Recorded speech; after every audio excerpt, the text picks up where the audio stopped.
Hello guys and welcome back to my channel, and today I'm going to show you how you can add Grammarly extension for your Chrome.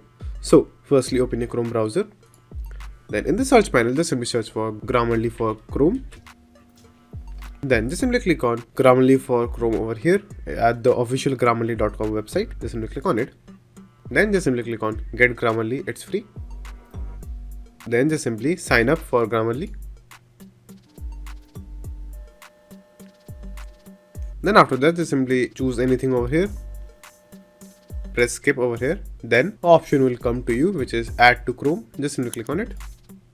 Then you will be redirected to the Chrome web store. So over here just simply click on add to Chrome, then click on add extension, and now give it a few seconds and Grammarly is now installed. So in order for you to actually pin the extension, just simply click on the puzzle icon over here, then click on the pin icon for Grammarly. And now the Grammarly is pinned. So just simply click on it and you can do all the settings over here.